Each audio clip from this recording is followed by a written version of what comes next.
50분이라도 좀 일찍 시작하겠습니다. 우리 다 같이 묵상기도 하심으로 우리 6월 2일 주일 야외 예배를 하나님 앞에 드리도록 하겠습니다. 묵상기도 하시겠습니다.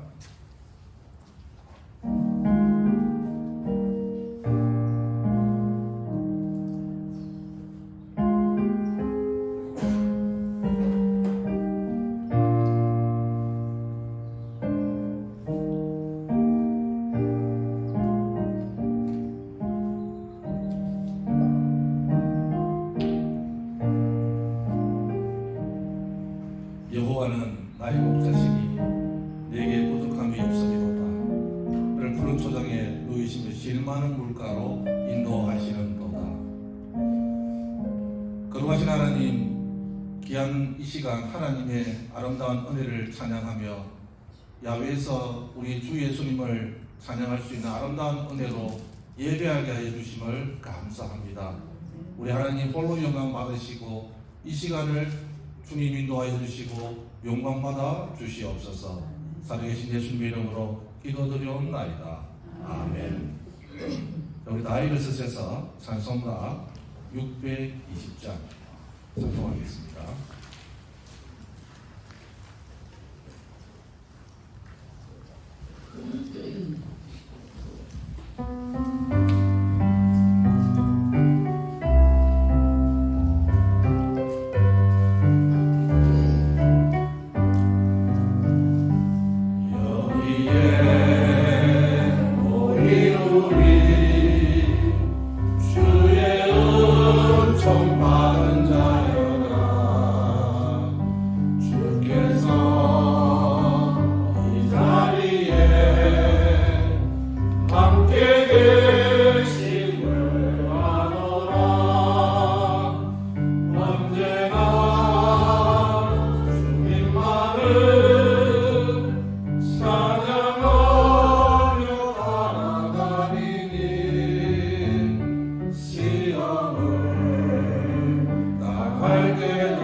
주님도 참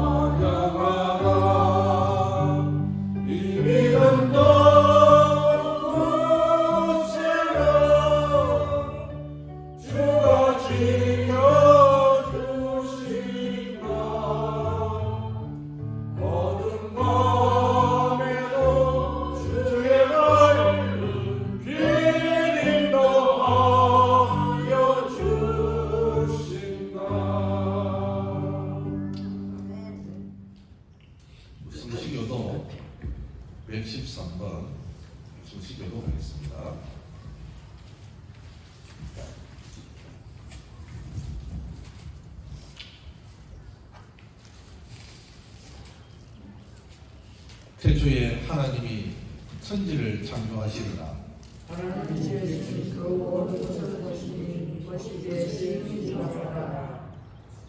하늘이 하나님의 영광을 선포하고 땅과 거기에 충만한 것과 세계와 그 가운데에 사는 자들은 다 여호와의 것이로다.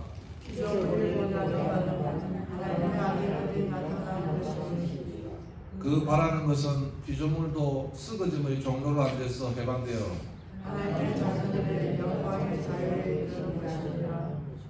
피조물이 다 이제까지 함께 탄식하며 함께 고통을 겪고 있는 것을 우리가 아느니라.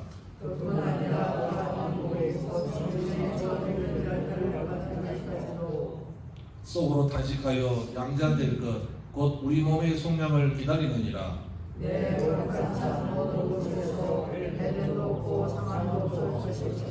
다같이 이는 우리 바다를 덮은 같이 여호와를 아는 지식이 세상에 충만한 것입니다. 아멘. 사도신경으로 신앙 고백을 하겠습니다. 전능하사 천지를 만드신 하나님 아버지를 내가 믿사오며 그 외아들 우리 주 예수 그리스도를 믿사오니 이는 성령으로 일깨워사 동정녀를 해결하시고 본디오 빌라도에게 고난을 받으사 십자가에 못 박혀 죽으시고 장사한 지 사흘 만에 죽은 자 가운데서 다시 살아나시며 하늘에 오르사 전능하신 하나님 우편에 앉아 계시다가 저리로서 산자와 죽은 자를 심판하러 오시리라. 성령을 믿사오며 거룩한 공회와 성도가 서로 교통하는 것과 죄를 사하여 주시는 것과 몸이 다시 사는 것과 영원히 사는 것을 믿사옵나이다. 아멘. 우리 찬송가 521장입니다.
넓은 길로 갈지라도 멸망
그 좁은 문 들어가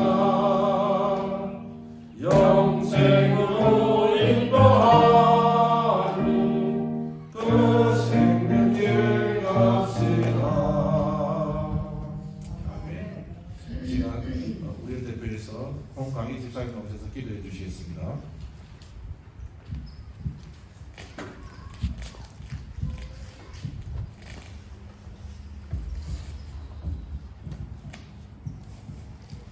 여호와 우리 주여, 주의 이름이 온 땅에 어찌리야 하나오니요. 주의 대적을 인하여 어린아이와 갓난아이의 입으로 말미암아 권능을 세우시며 이는 문수와 보수자로 잠잠케 하려 하시니 주의 손가락으로 만드신 주의 하늘과 주의 베풀으신 달과 별들을 내가 보니 사람이 무엇이간데 주께서 저를 생각하시니 인자가 무엇이간데 주께서도 우리를 공부하시나니 사랑의 하나님, 말로 다 할 수 없는 아버지 은혜를 받고 점점 어두워지만 가는 듯한 이 세계에서 주께서 우리의 심령을 깨우사 어두운 곳에 빛이 더 선명한 것처럼 우리의 마음이 힘들고 지칠 때마다 아버지를 바라보는 우리의 눈빛이 오직 주로만 향하게 하신 것을 감사합니다. 이곳에 주의 몸된 교회를 세우셔서 이 세상의 많은 아름다운 것들보다 주의 말씀이 굳건히 서게 하시고 하나님의 나라를 펼쳐가시는 아버지 은혜, 그 가운데 쓰임받는 귀한 문목사님을 바라보며 하나님께서 종을 사랑하고 아끼시고 위하시고 붙드시고 힘있게 하심을 봅니다. 오늘 이 자리 쌀쌀한 기후 속에서 저희들의 마음이 한편 쓸쓸한 것은 사랑하는 우리 교우들을 많이 보낸 이 자리가 너무 안타깝습니다. 그런 하나님, 이 좋은 자연을 주께서 우리에게 허락하셨음에도 이 세상의 많은 사람들은 구원의 진리를 깨닫지 못하는데 저희들은 내세울 것이 없고 모양과 맵시가 없지만 하나님을 사랑하는 마음으로 오늘도 이 자리에 부름을 받아 주를 찬양해 하신 은혜가 진실로 감사합니다. 그동안 죄인의 마음이 이렇진데 우리 사역하시는 많은 교육자님들 그들의 마음이 또한 어떻겠습니까? 그러나 하나님, 우리가 적은 수로 남았을지라도 우리가 너무나 감사한 것은 주께서 대자성적인 기도를 하실 때 세상에는 감추어진 것을 우리에게는 알게 하셨고 하나님 아버지가 우리 아버지인 것을 알게 하신 주님께서 마지막으로 경고하시던 기도, 우리는 하나입니다. 아버지 안에서 하나가 되게 하신 것을 감사합니다. 우리의 사는 날 동안까지 몸된 교회를 주의 뜻 안에서 붙들며 주의 나라의 왕성함과 주의 나라의 풍성함을 세상에 전하며 알리는 제일이 되게 하여 주옵소서. 우리의 육신까지도 주님께서 보호하사 하나님의 법도를 지키며 따르기에 부족함이 없게 하시고 우리의 영혼이 평안함을 얻어 우리의 삶이 세상의 모본이 되며 하나님의 나라의 백성이었다함을 증거할 수 있는 주의 증인들로 삼아주시옵소서. 주 안에서 모두 하나가 된 것을 감사하고 아버지의 나라가 이 땅에서 일어나기를 바랍니다. 하나님 속에서 주 안에서 굳건히 세워져가는 저희 믿음의 식구들 되게 하옵소서. 모든 것에 감사하고 예수님의 귀하신 이름으로 기도드립니다.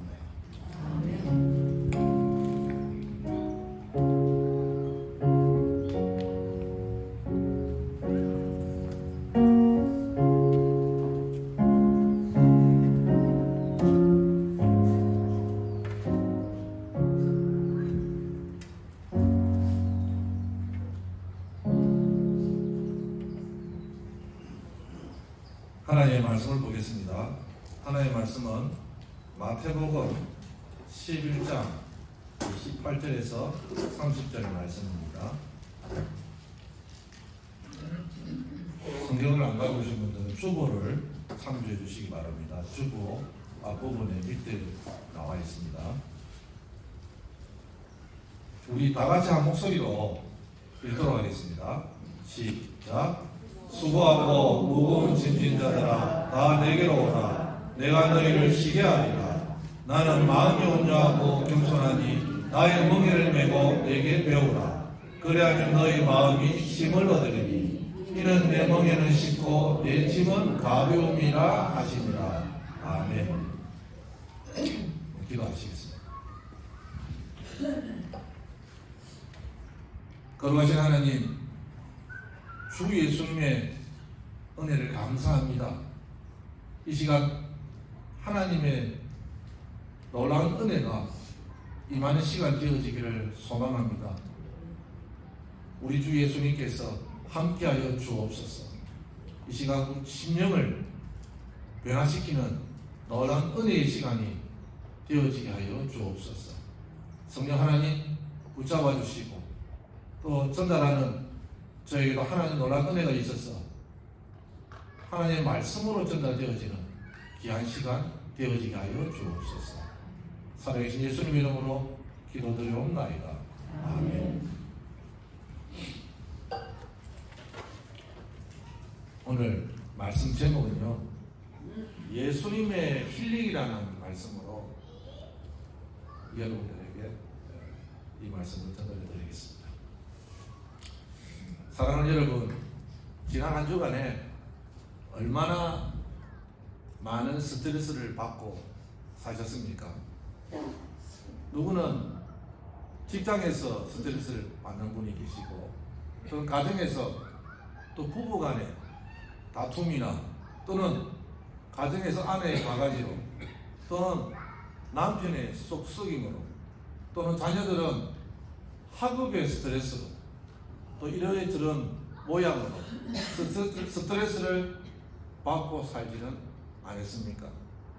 또 그리고 혹시 추워서 감기에 걸려 코비드에 걸리지 않을까 하는 그런 스트레스, 어떻게 보면 동서남 북에 스트레스가 많이 저희들에게 가까이 와 있다는 것을 알 수가 있습니다. 이 스트레스는 우리의 가장 큰 적 중에 하나라고 말할 수 있습니다. 스트레스를 잘못 다루면 그것이 인생의 지뢰가 되어서 우리에게 치명적인 해를 입히거나 우리 인생을 무너뜨릴 수 있다는 것입니다. 이 스트레스를 단어를 찾아보니까 이 뜻이 정신적으로 또는 외부로부터 힘이 더해지고 있는 물리적 상태라고 말합니다. 그리고 적응하기 어려운 환경에 처해 있을 때 느끼는 심리적, 신체적 긴장 상태라고 말합니다. 본래 영어 단어 의미는 이렇습니다. 프레셔, 압력 또는 억력, 긴장 이런 뜻을 가지고 있습니다. 흔히 우리 자신이 이런 말을 많이 합니다. 열받는다 또는 아이고 속이 탄다 또는 뚜껑이 열린다 또는 돌아버리겠다 또는 심하면 미치겠다, 이런 말을, 이런 표현을 여러분 많이 하지 않습니까? 이런 말이 나오는 상황을 보면은 스트레스가 어떤 것인지 잘 알 수 있습니다. 한마디로 마음의 평안을 깨부수는 그런 스트레스라는 것입니다. 이 스트레스는 모든 사람이 겪습니다. 우리는 평생 스트레스를 받으면서 살 수밖에 없는 존재가 되어 있습니다. 어린 시절부터 청년 시절 또는 중년 시절, 노년 시절에 이르기까지 각각 삶의 스트레스는 그림자처럼 따라다닌다고 말합니다. 그렇기 때문에 누구든지 이 스트레스를 피할 수는 없습니다. 적당한 스트레스는 또 오히려 우리에게 이로움을 주기도 합니다.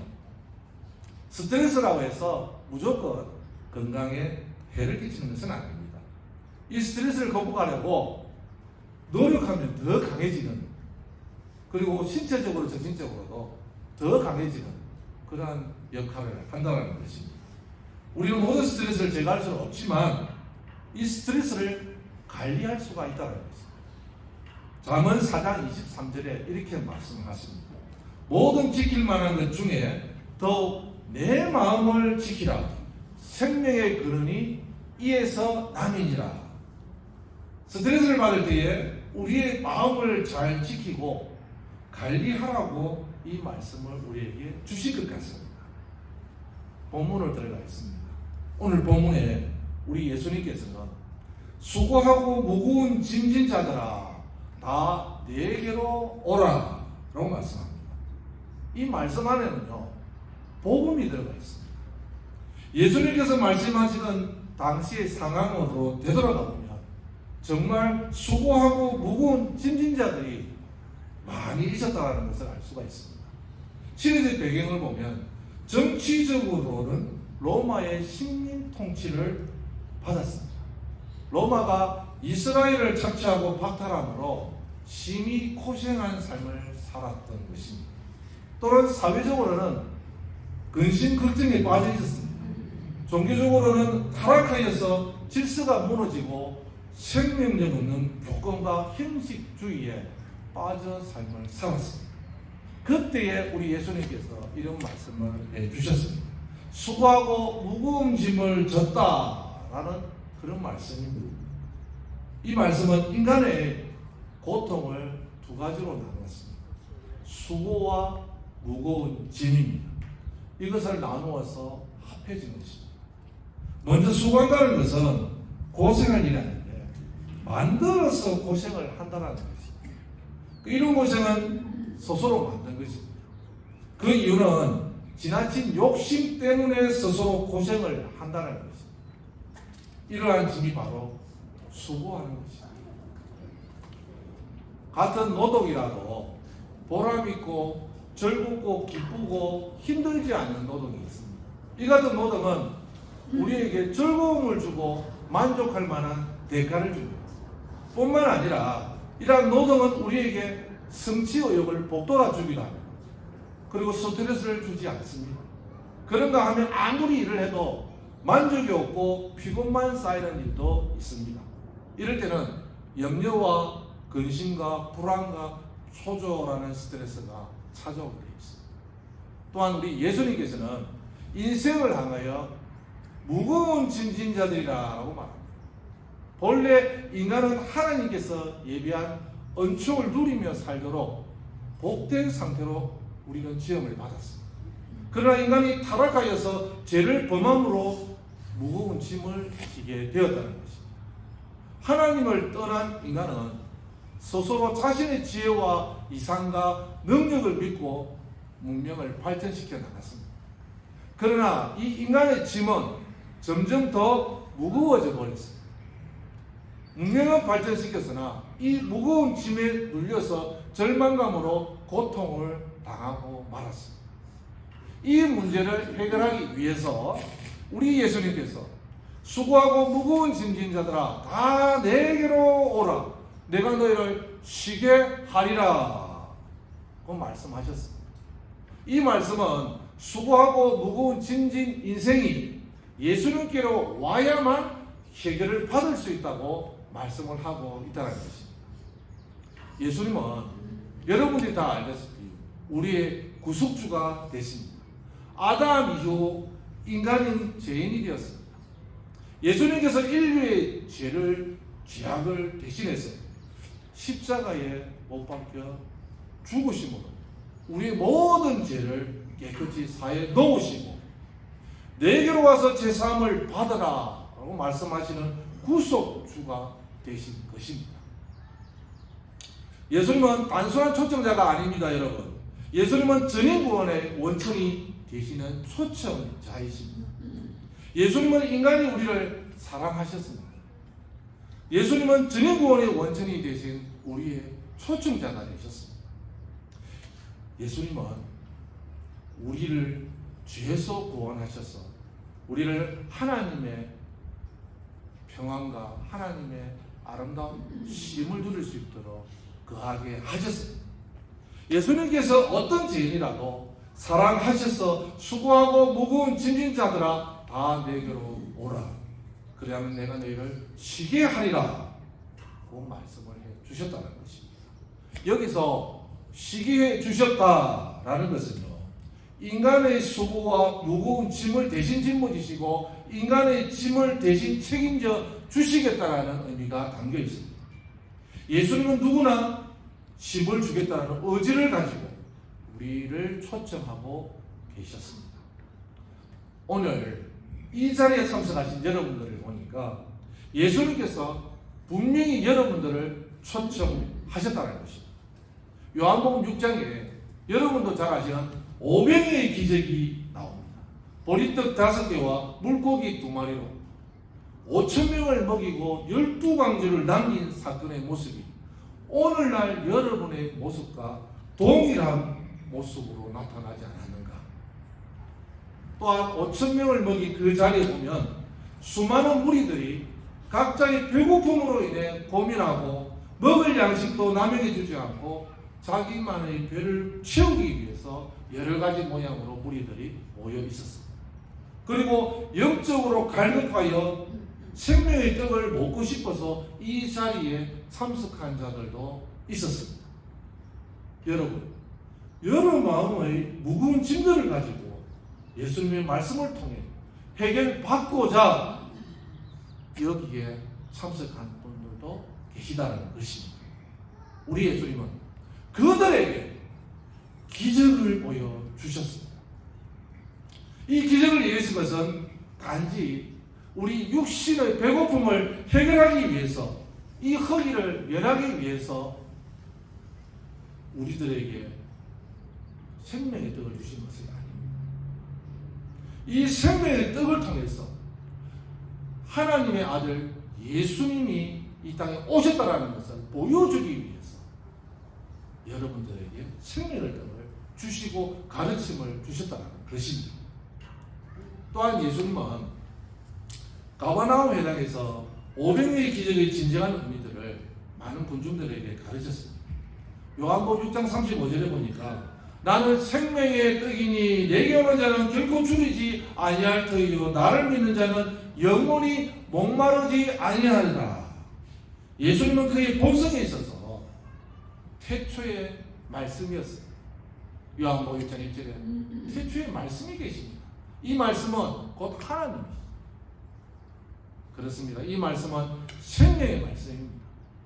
사람들의 영혼이 매일 먹고 살아야 하는 영적인 말씀입니다. 그러므로 예수님은 자신의 생명의 떡이라고 우리들에게 전달해 주셨습니다. 그렇습니다, 여러분. 지금 생명의 떡이신 예수님의 말씀을 들음으로 힐링되어지고 아름다운 자연 환경에서 마음이 새로워지는 것을 체험하고 힘을 얻고 있는 것입니다. 오늘날 인생이 문명과 과학을 찾아간다고 해서 힘을 얻을 수는 없습니다. 인간은 아담 이후 지금까지 더 좋은 것을 찾아 헤매었으나 힘을 얻지 못했습니다. 오히려 옛날보다 더 슬픔과 고통을 당하고 말았습니다. 여러분, 인간의 문제를 누가 해결할 수 있습니까? 인류는 역사 이래 인간의 문제를 해결할 수 없다는 사실을 잘 알고 있습니다. 우리가 문제를 해결받고 쉼을 얻으려면 내게로 오라고 하신 예수님의 초청에 응해서 지금 이 자리에 와 있는 것입니다. 이 길밖에 우리에게 구원의 길이 없다라는 것을 우리에게 말씀하는 것입니다. 예수님께서 내게로 오라 하신 말씀은 인간의 죄에 있는 처지로부터 내 안위로부터 그릇된 사상과 습관과 잘못된 행위로부터 떠나서 예수님께로 오라고 하신 것입니다. 이 모든 것을 떨쳐버리고 나오는 행동으로 순종을 보이라고 하신 말씀이기도 합니다. 또 예수님께서는 내 멍에는 쉽고 내 짐은 가벼움이라고 말씀합니다. 멍에 여러분들 잘 아시지 않습니까? 짐승인 소나 낙이 목에 걸쳐 앉았어. 수레와 제기를 몰게 하는 가로나무 있잖아요. 그 나무를 말합니다. 예수님은 목수이셨기 때문에 아마 멍에를 만들어 보셨으리라 짐작이 됩니다. 예수님이란 멍에를 우리 보고 매라고 하십니다. 구체적으로 예수님 멍에가 어떤 것입니까? 멍에는 짐을 지거나 밭을 갈기 위해 메어놓은 장치지 않습니까? 그런데 그 멍에는 반드시 뒤에서 주인이 작동을 해야만 움직이는 것입니다. 주인 없는 소나 나귀에게 멍에는 매지 않습니다. 주인이 뒤에서 움직여 작동해야만 그 멍에는 움직이게 되어 있다는 것입니다. 그렇기 때문에 내 멍에를 매라는 그 말씀은 주님을 주인으로 받아들이라는 것입니다. 멍에를 맨다는 것은 주님을 전적으로 신뢰한다는 것입니다. 일단 멍에를 매면 따라갈 수 없습니다. 멍에를 매는 것은 주인과 파트너가 한 몸이 되어야 된다는 것입니다. 보조를 맞추는 것입니다. 주님과 멍에를 매는 것은 주님의 통치를 받으며 주님이 가시는 대로 가고 주님이 하시는 대로 하는 것을 말합니다. 우리가 함께 하려면 어떻게 해야 됩니까? 믿음을 가지고 의지해야 된다는 것입니다. 믿음이 없으면 우리는 멍에를 매지 못한다는 겁니다. 우리는 아무 멍에나 메어서는 안 됩니다. 사도 바울은 고린도후서 6장 14절에서 16절에 이렇게 말씀합니다. 너희는 믿지 않는 자와 멍에를 같이 하지 말라. 의와 불법이 어찌 함께하면 빛과 어둠이 어찌 사귀며 그리스도와 벨리알이 어찌 조화되며 믿는 자와 믿지 않는 자가 어찌 상관하며 하나님의 성전과 우상이 어찌 일치되리요. 악한 자와 선한 자 같이 할 수 있습니까? 같이 할 수 없습니다. 약한 자와 멍에를 매면 나도 약한 자가 됩니다. 무지한 자와 멍에를 매면 이를 그르치게 됩니다. 악인과 멍에를 매면 악한 자가 되는 것입니다. 잘 아는 바와 같이 예수님께서는 고난을 받으시고 수욕을 당하시고 비난받으시고 십자가에 죽으셨습니다. 이것이 예수님이 지신 멍에입니다. 이 멍에를 함께 매라고 하시면서 내 멍에는 쉽다라고 말씀합니다. 이 쉽다라는 말은요, 몸에 잘 맞는다는 뜻입니다. 소와 나귀는 멍에가 제 몸에 잘 맞아야 무거운 것도 가벼운 것이 잘 끌 수가 있다는 것입니다. 멍에가 쉽다라는 말이 있어요. 이 말은요, 잘 맞는다, 무겁지 않다, 기쁘다라는 말입니다. 이러므로 사람이 힘을 얻으려면 예수님의 멍에에 들어가야 합니다. 그러면 우리가 어떻게 해야 예수님 멍에 밑으로 들어가 힘을 얻을 수 있습니까? 나의 멍에로 들어가기 위해서는 이렇게 말씀합니다. 나는 마음이 온유하고 겸손하니 나의 멍에를 메고 겸손하게 내게 배우라. 그러면 너희 마음이 쉼을 얻으리라. 그 말입니다. 우리가 예수님의 멍에를 들어가기 위해서는요, 마음이 온유하고 겸손해져야 하는 것입니다. 여기서 온유라는 단어를 찾아보니까 언어의 뜻이요, 들판에서 내 마음껏 다니는 야생마가 주인에게 길들여지는 것을 말합니다. 길들여진 야생마가 바로 온유함의 뜻이라는 겁니다. 무엇이 길들여져야 합니까? 바로 하나님의 말씀에 길들여져야 온유한 자가 된다는 것입니다.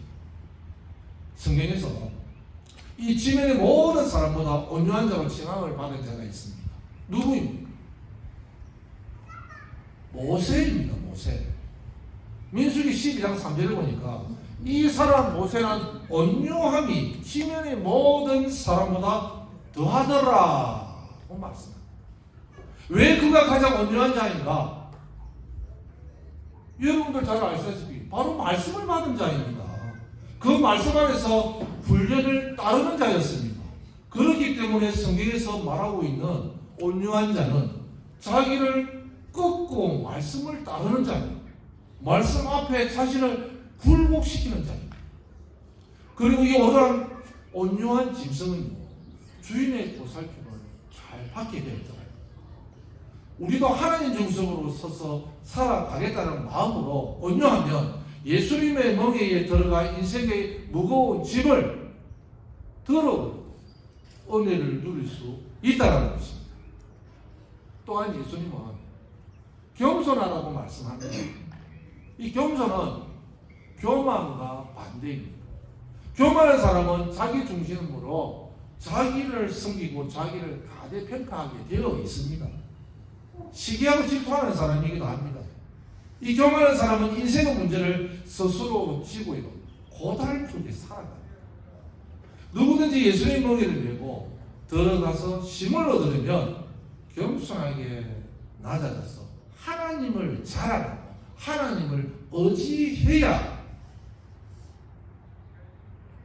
내 짐이 쉬워진다는 것입니다. 하나님은 이런 사람을 책임져 주시고 은혜를 주십니다.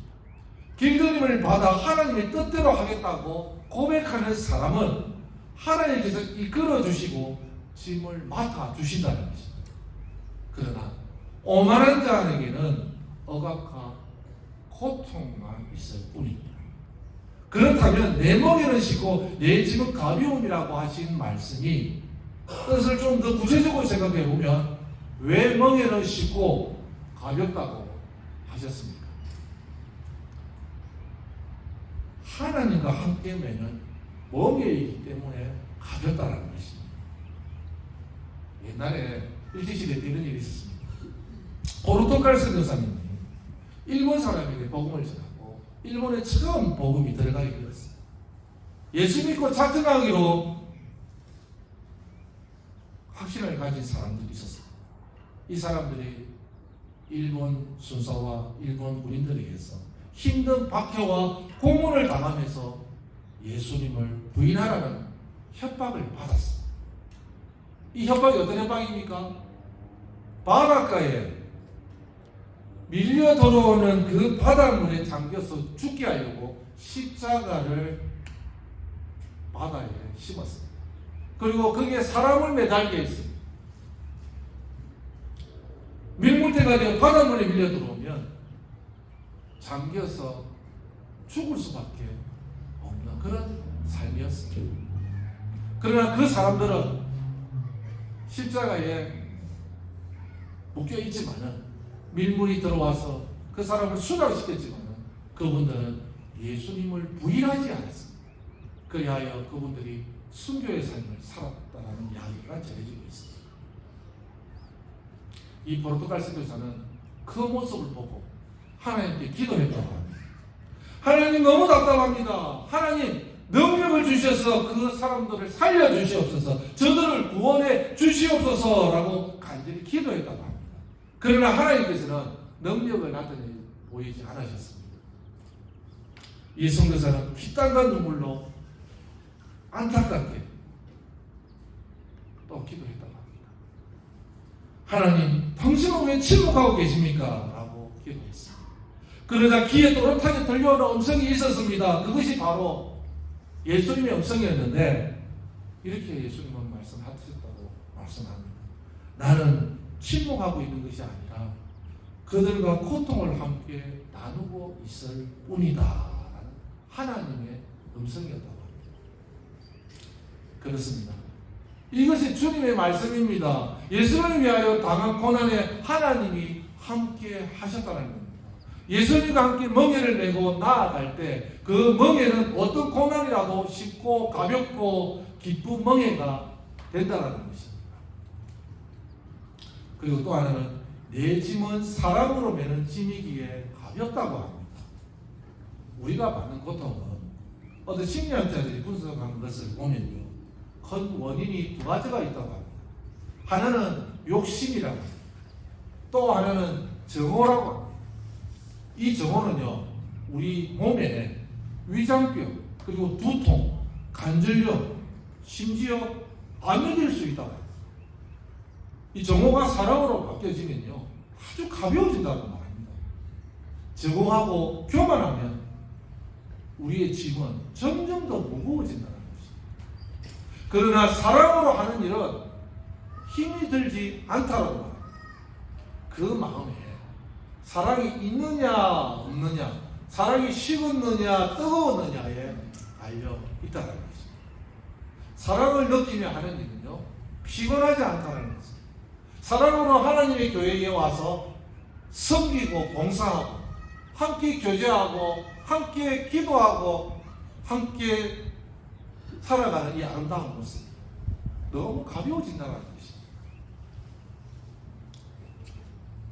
나를 위하여 십자가에 돌아가신 예수님의 그 사랑에 감격해서 살아가는 이 삶이 결코 피곤하지 않다는 것입니다.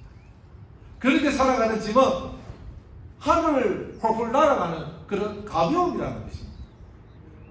우리가 지금 짐은 그 성격이 하나님의 사랑에 대한 감격이고 그 사랑에 대한 보답으로 바뀌어지는 가벼움이라는 것입니다. 또 하나는요, 제 짐을 벗고 매는 멍에이기 때문에 가볍다라는 것입니다. 우리는 죄에 눌려 있으면 날마다 약해질 수밖에 없습니다.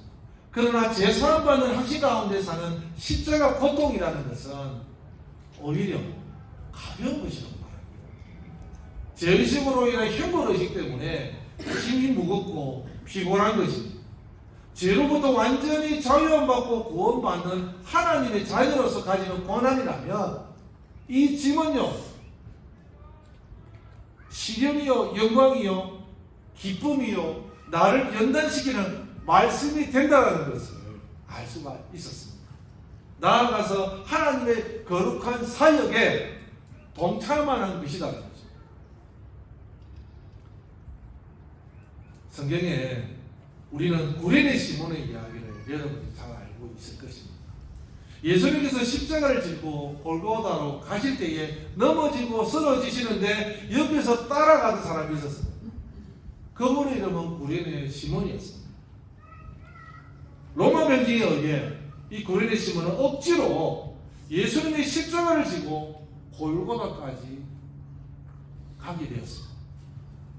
그는 예수님이 누구신지도 모르고 십자가의 뜻도 모르고 무거운 십자가를 억지로 지고 골고다 언덕을 올랐습니다.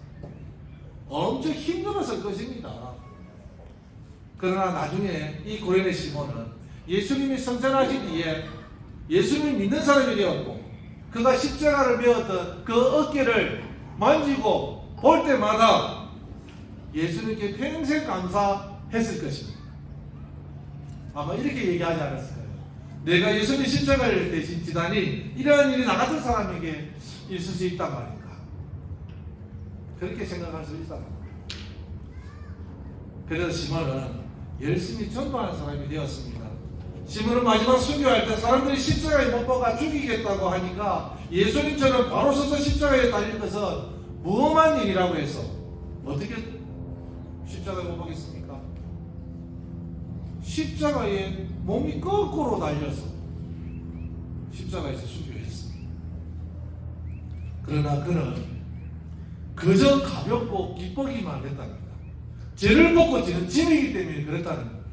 예수님을 향한 믿음과 사랑으로 지는 짐이기 때문입니다. 여러분, 내가 지는 짐이 무겁습니까? 그렇지 않다는 것입니다. 약속이 있고 사랑이 있으면 결코 무겁지 않다는 것입니다. 죄책에서 벗어나서 죄의식에서 자유하고 허무와 목적 없는 의식에서 벗어나 새로운 목적을 찾고 예수님의 은혜를 받고 살 때에 삶의 짐은 가벼워진다는 것입니다. 예수님의 몽이를 함께 뵐 때는요, 그 짐은 영광스럽다고 합니다. 나에게 보람을 안겨준다는 겁니다. 내 생의 의미가 멍에 있는 것입니다. 우리 주님께서는 오늘도 우리에게 말씀하십니다. 내게로 오라, 내 멍에를 메라, 그리고 나를 따르라, 너희에게 쉼을 얻으리라. 여러분, 예수님은요 하나님의 아들이시니까 스트레스를 안 받으셨을 것 같아요. 예수님도 화내셨고 슬퍼하셨고 피곤을 느끼셨고 고통을 느끼시면서 참 인간으로 사시기 때문에 예수님도 예외 없이 스트레스를 받으셨습니다. 오히려 우리보다 더 많이 받으셨습니다. 예수님의 3년의 공생애를 보면 거기가 사실 엄청난 스트레스의 연속이었습니다. 늘 예수님을 반대했습니다. 많은 사람들이. 그리고 트집을 잡으면서 예수님을 따라다니면서 얼마나 괴롭혔습니까? 예수님에 대해서, 예수님께서 가르치신 말씀에 대해서 어디서 어떻게 들었는지 오해와 편견을 가지고 공격까지도 하지 않았습니까? 예수님이 가장 큰 스트레스는요, 고난받고 십자가에 죽으셔야 하는 고난의 잔이 아니었을까 하는 생각입니다. 엄청난 스트레스와 압박감을 경험하셨습니다. 그러나 여전히 그것들이 예수님께서 누리셨던 마음에 평안을 방해하지는 못했습니다. 예수님의 삶은요, 균형 잡혀 있었습니다. 예수님 마음은 늘 평온해 있었습니다. 그 비밀은요, 마가복음 1장 35절에 이렇게 말합니다. 한적한 곳으로 가사 기도하시더니, 예수님께서는요 규칙적인 경건의 시간을 가지셨습니다. 아침 일찍 일어나셔서 따로 한적한 곳에 가셔서 경건의 시간을 가지셨는데, 여러분들도 혹시 이런 경건의 시간을 가지시나요? 우리 예수님은 한적한 곳에서 하나님과 깊은 만남을 가지셨습니다. 예수님께서 얼마나 바쁘냐에 상관없이 매일 홀로 기도할 시간을 구별하셨습니다. 매일의 경건의 시간, 이 시간이 바로 스트레스를 해소하는 시간입니다. 평안을 유지하는 시간입니다. 새로운 영성을 회복하는 시간이었습니다. 예수님께서는요, 공생의 기간 동안 온갖 핍박을 받으셨지만 그 스트레스를 관리하고 오히려 제자들과 사람들에게 평안을 주실 수 있었습니다. 바로 경건의 시간입니다. 그리고 예수님이 잡히시기 전 제자들에게 고별설교를 하시면서 근심과 불안과 두려움 속에 있는 제자들에게 말씀하셨습니다. 요한복음 14장 25절에서 27절 말씀입니다. 내가 아직 너희와 함께 있어서 이 말을 너희에게 하였거니와 보혜사 곧 아버지께서 내 이름을 보내실 성령 그가 너희에게 모든 것을 가르치고 내가 너희에게 말한 모든 것을 생각나게 하리라. 평안을 너희에게 이치노니 곧 나의 평안을 너희에게 주노라. 내가 너희에게 주는 것은 세상이 주는 것과 같지 아니하냐. 너희는 마음에 근심하지도 말고 두려워하지도 말라. 그렇게 말씀을 하셨습니다. 엄청난 핍박과 고난의 압박감 속에 있으면서도 오히려 제자들에게 평안을 주신다고 말씀하셨습니다. 세상이 주는 평안과 다른 평안을 주셨습니다. 자, 그러면 예수님께서 제자들에게, 믿는 자들에게 주시는 이 평안은 어떤 평안입니까? 예수님의 평안은 삶의 거친 파도 위를 걷는 평안이었습니다. 우리가 져야 할 짐을 질 수 있도록 도우시는 힘과 위로의 평안입니다. 예수님께서 주시는 이 평안은 우리가 겪게 되는 온갖 스트레스를 다 수 있게 하는 평안입니다. 이 진정한 평안은 소유나 어떤 물건으로 인해서 얻어지는 것이 아닙니다. 진정한 평안은 모든 것을 하나님의 뜻에 맡기는 데 있어서 오는 것입니다. 하나님 뜻대로 하시도록, 하나님께서 문제를 풀어주시도록 맡겨드릴 때 우리 안으로 주님이 주시는 평안이 들어온다는 것입니다. 이것이 바로 하나님과 교제를 통해서 얻게 되는 평안이라는 것입니다. 이 평안은요, 세상은 알 수 없고 이해할 수도 없고 빼앗을 수 없는 평안입니다. 또 이 평안은요, 예수님께서 생애기간 동안 매일 보여주신 평안입니다. 또 이 평안은요, 갈보리와 그 십자가 위에서 고통 가운데에서 누리신 평안입니다. 사실상 어려움이 더할수록, 핍박이 강하면 강할수록 예수님의 평안은 더욱 또렷해졌습니다. 마치 어둠이 깊어지면 깊어질수록 빛이 더욱더 환하게 밝혀지는 것입니다. 이 평안을 주시기 위해 예수님께서 십자가에서 죽으셨고 또 부활로 승리를 하셨습니다. 그리고 부활하셔서 제자들에게 찾아오셔서 평안할지어다 라고 축복을 하셨습니다. 사랑하는 여러분, 스트레스를 해소하고 다스리기 위해 기도하시기 바랍니다. 오라토리오를 창조한, 천지 창조를 창조한 하이들이라는 사람이 있습니다. 이 하이들은 몇몇 사람들, 예술가들과 함께 이야기를 나눌 때 그 예술가 중에 한 명이 이렇게 말합니다. 어떤 작품을 창작하기 위해서 힘을 다 써버리고 기지맥진해 있을 때에 다시 새 작품을 쓰려면 엄청난 스트레스를 받을 텐데 당신은 어떻게 합니까? 라고 물었습니다. 이 천지창조를 창조한 이 하이든 이런 말을 합니다. 내 집에는요, 작은 기도실이 있습니다. 나는 그 기도에 들어가면 아주 깊이 있게 하나님을 만납니다. 이 방법으로 지금까지 성공하지 못한 적이 없었습니다. 하이든은 지치거나 영감이 메말랐을 때만 되면, 창의력을 발휘해야 할 때만 되면 기도실에 들어가서 기도했다라고 말합니다. 이 기도는요, 골방에서 기도해야 된다는 것입니다. 이 기도는 스트레스를 해소할 뿐만 아니라 새로운 창조와 발견과 성장을 이루게 한다고 말합니다. 사랑하는 여러분, 하루에 겪는 시간을 정해놓고 여러분이 겪는 문제들, 스트레스, 고민과 갈등을 하나님께 함께 아뢰시기를 바랍니다. 기도를 언제든지 이용할 수 있는 강력한 스트레스 해소죠. 큰 소리를 기도할 때에 가장 효과가 큽니다. 제가 요즘에 기도할 데가 없으니까 차 안에서 무조건 외치고 부르짖고 큰 소리를 기도합니다.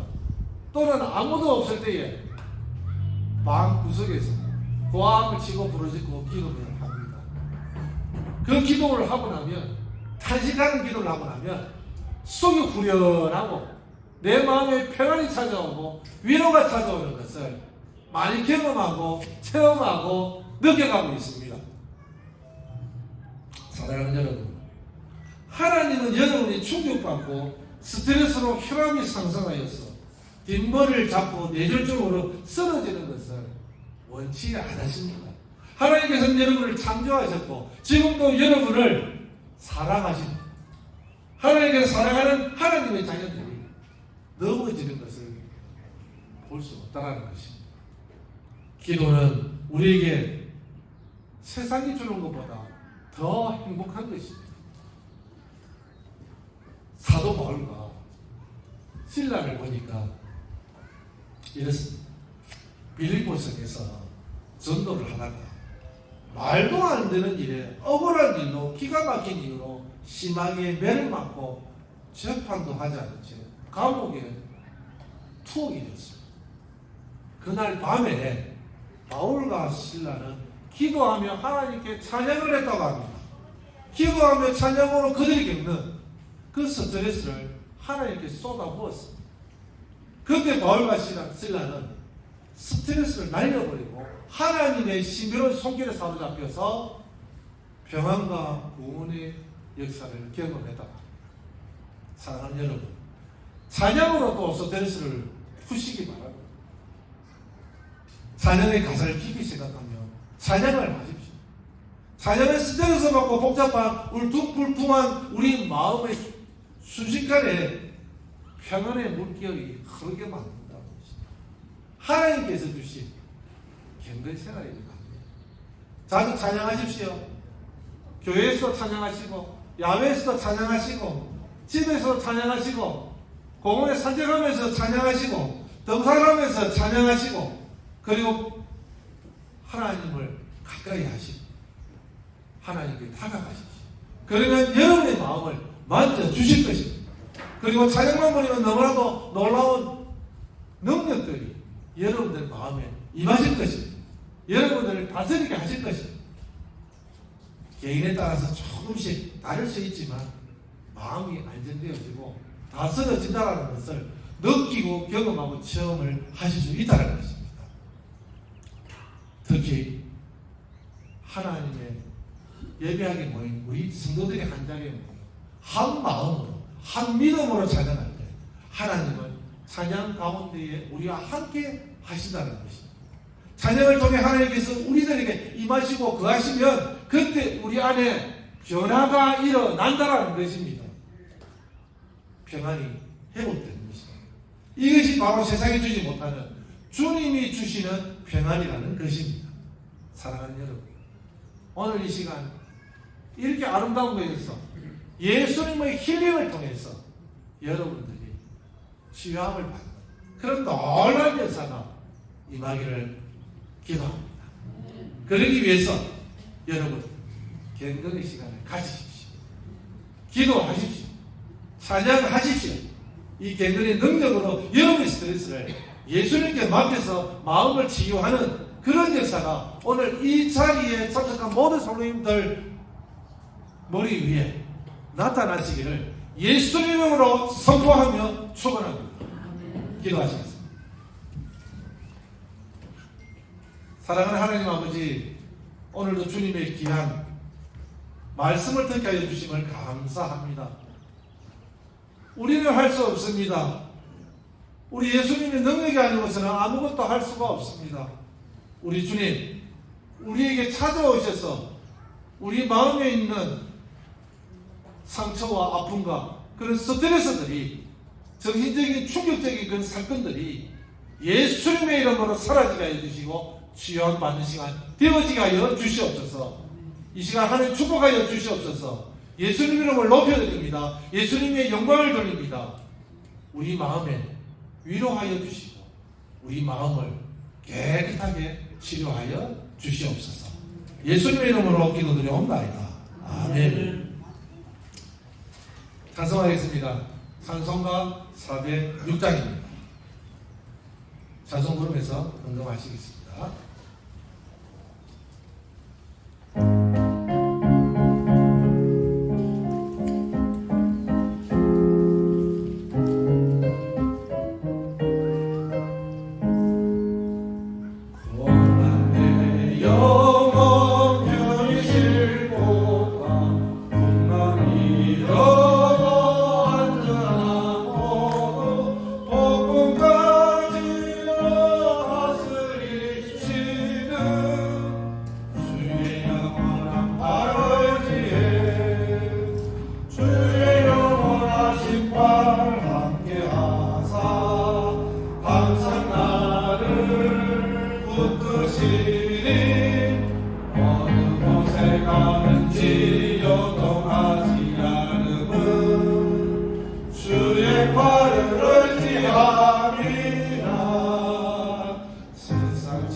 붙드시니 어느 곳에 가든지 요동하지 않음은 주의 발을 의지함이라.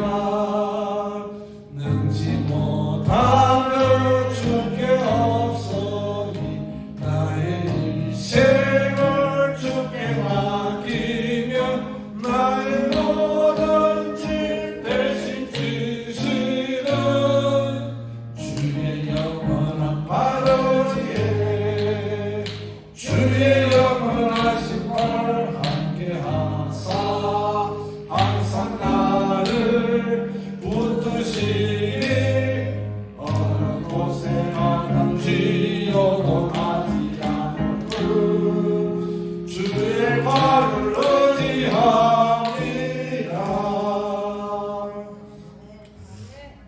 한국을 위해서 기도하십니다.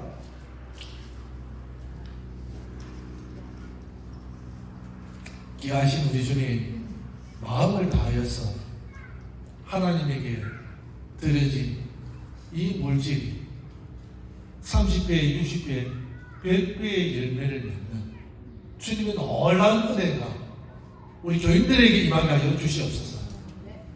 성령 하나님, 가정의 평안이 있기를 원합니다. 직장과 학교와 모든 일들의 평안이 있기를 원합니다. 우리 성령 하나님께서 역사하여 주시옵소서. 주님의 기도 제목을 가지고 나온 하나님의 우리 성도님들, 기도의 응답이 되는 역사가 일어나게 하여 주시옵소서. 예수님의 이름으로 기도드려옵나이다. 아멘.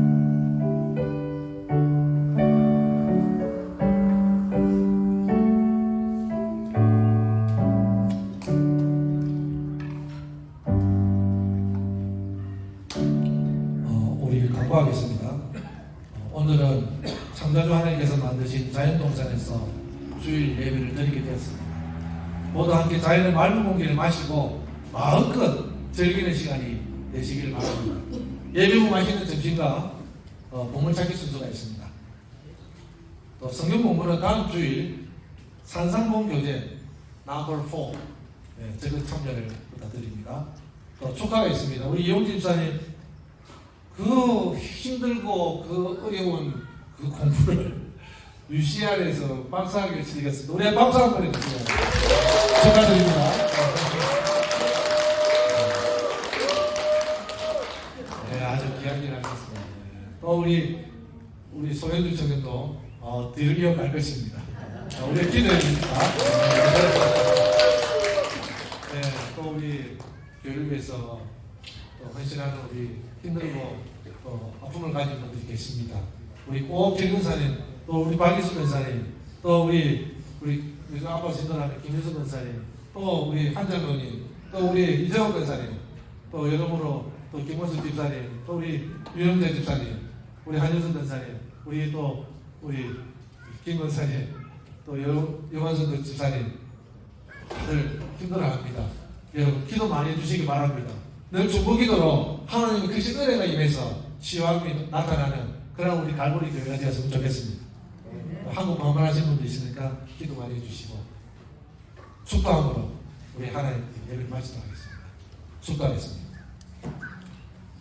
지금은 우리 구주 예수 그리스도의 은혜와 하나님의 크신 사랑과 성령의 교통하심이 오늘 이 자리에 참석한 예수님의 힐링을 바라보며 은혜를 받은 귀한 우리 성도님들 머리 위에 가정들 위에 영원토록 함께 하시기를 축원합니다. 아멘.